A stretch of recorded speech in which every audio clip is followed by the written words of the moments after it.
So how did you and Chris meet? Well, I think Chris used to come see us playing when we were in Quick Trigger at the various bars we were playing at, MB's and the Ball Club and all those places. So I think that's how I met him initially, but he was also playing in a little pickup band with our bass player, so that's how I actually got to know him personally and got introduced to him and everything. What would you say the music scene was like in Tampa in the 90s? In the 90s, it was starting to calm down some. In the 80s, it was absolute mayhem. But late 80s, early 90s, that's when the Mothers Against Drunk Driving came into effect, and there was a big push for the bars to stop having happy hours and all that stuff like that. So it was starting to calm down, but there were still a lot of places to play, and there were quite a few bands around then too. So. All right, how did Quick Trigger get started? Quick Trigger actually got started in probably 78 or 79, long before I joined the band. As a matter of fact, Quick Trigger was playing at the upstairs bottle club, and I was playing at the downstairs. It was a little beer and wine place. And that's when I first met those guys. And they used to come see us, and then after we would get through, we would go upstairs at 3 o'clock in the morning and watch those guys play. So that's kind of how I met those guys. So in 1980, I was between bands. Their guitar player was moving back to Tennessee.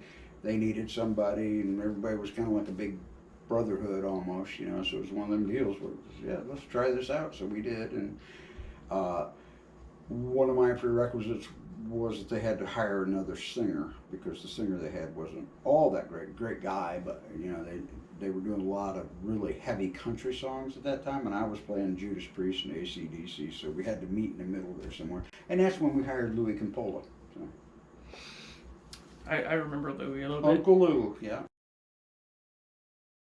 With Catch of the Day, what led to you playing with Chris after all those years?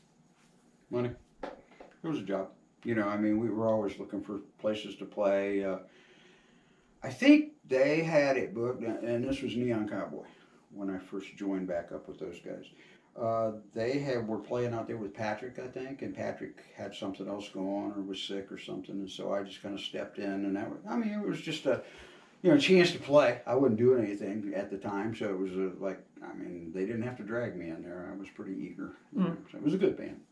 What year did that transition from the Critters to that? Was that 2015? Because I remember the Catch of the Day thing, and you guys used to play all the resorts and stuff too. But yeah. I couldn't put a year on it, man. Well, the Critters was kind of already a band. Yeah. If I'm remembering this correctly. And me subbing for Patrick is what started that whole thing. Because when they were playing at, what was that place on the lake over there? Rapscallions. Rapscallions, that's what it was. Yeah. Rapscallions. I was coming in there every now and again subbing for him, and I would sometimes show up late, and he would be drunk and let me finish last half of the last set, stuff like that, So that, it was kind of, like I say, it was kind of a brotherhood thing, it was just when he had to step aside, just like when Brooke had to step aside, and Chris came with Quick Trigger, same kind of thing, really. So just interchangeable, just whenever you guys need to. You want to be able to slot somebody in, and when you find somebody like that you can just slot in and not have to worry about them. You don't have to teach them the songs. You don't have to go rehearse for 2 or 3 hours to refresh their memory, because your dad was playing a lot. I'm sorry, but Chris was playing a lot, and more than me at times, So it was, I don't know, we just all really meshed well together. Rapscallions, for those guys, would have been in 2008, 2009, 2007, somewhere in that area. About the same time we were doing the Pops parties and all that stuff. So Catch of the Day, I could have swore it was at least after 2012 or something like that. I'd say before that, Chris. Really? I really think so. That's fine. I'm thinking 2010 maybe, or 2011, somewhere in there. Yeah. I knew it had to have been in that range. Yeah, But because I'm trying to think what other stuff I was doing, and then oh, and that went on for a couple of years too. It was like every month for the longest time, and then it was kind of spotty, or it was kind of spotty, and then became I don't remember exactly, but do you have a favorite memory of a gig or a time that sticks out from your years of playing with Chris? probably Maestro's because the band was really good then, and that's when he fit. It was early, and it was, we had played a few times before that together, and he had subbed for Brooke and whatnot, but that's when it was kind of like became second nature. I mean, literally, when you showed up on Friday night, you didn't know whether it was going to be Chris or Brooke playing. We didn't, because Brooke wouldn't know really sometimes until the end of the day, and he would have to work overtime. He worked over at, gosh, Disney or Universal or one of those places over in Orlando. He lived in Orlando, so sometimes he just couldn't make the trip, so he would call your dad at the last moment, and,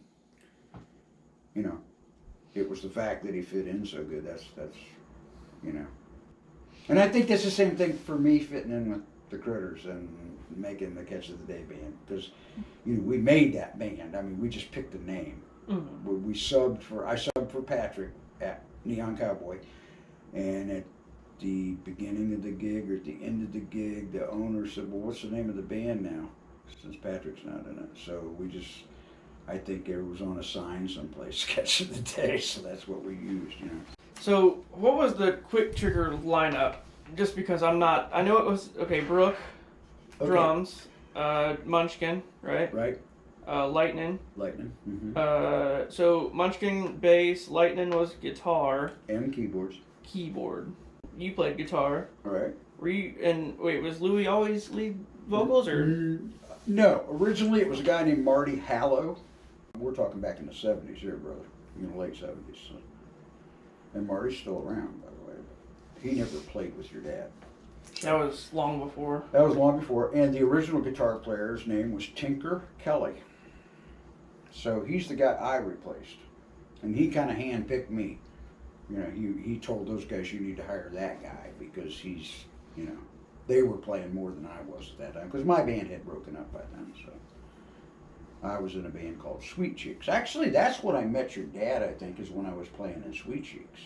I think your dad came to see us play at Sweet Cheeks at that downstairs bar. I'm almost sure of that. You have to ask him that. Sweet Cheeks. Yeah. That's the band I was in. With Fritz. The first musician I met after I moved to Florida from Ohio in 1976 was Fritz. And Thoroughbred Music, which is now Sam Ash, which is no longer where it used to be on Nebraska Avenue, a little tiny little convenience store type thing. And Fritz was waiting at the counter to check out, and I had walked in and was buying strings or something, and we just started chatting, and he was running sound on the beach, Courtney Campbell Causeway, for something, and invited us out there, me and my wife at the time, so that's how I met him. And then he and I played in Sweet Cheeks, and then I met your dad, and that's when I met the Quick Trigger guys and all that stuff, and then I joined Quick Trigger, and it just became a big circle of things, It just kind of kept falling back together almost, That's kind of crazy. Isn't it weird to look back on it and go, damn, that's kind of funny how everything kind of played out? Yeah. If you could think of anything, what would you say Chris's legacy is? I already said it. The fact that he's able to, Chris has always been able to come in and just sit down behind the drums and play. But it's not that. It's the fact that he could, Quick Trigger was a band that did a lot of accents. We did a lot of punches and stuff like that, like, stops, and he just was a natural for that. He could always grab that stuff. And he understood it, I mean, there's different levels of being a musician. There's guys that can play, and they go out and play and make money and get by. And then there's guys that can play, but can actually improve, and the band improves a little bit every time they play together. And that's the kind of musician that Chris is. If I had to pick a genre for myself, I think it'd be like Motown and like 60s, like that kind of stuff. Yeah, yeah. Temptations, all that. Sure. That's more my wheelhouse. I But think everybody that's been born since the 60s can claim the 60s music mm-hmm. because it's what everybody grew up to. Beatles and all that Yeah, stuff. well, yeah, you know, the later 60s and then mid 60s. The Beatles came in 64, 65, I guess. So, yeah, and you know, I feel the same way kind of about the 70s too. You know, the Southern rock stuff, and into the 80s, and then it kind of, I don't know, music just kind of. You got weird though, because then you got like the big hair thing going on, and the Van Halen movement and all that. Yeah. Yeah, I think it Formula rock. it changed for a lot. Yeah, Formula rock. 2 guitar players, singer, bass player, drummer. Anyway, I'm glad he's been part of my life. Chris, I'm glad you're part of my life. I'm glad we're buddies. I'm glad we made so much music together. And I hope we get to again. I love you, brother.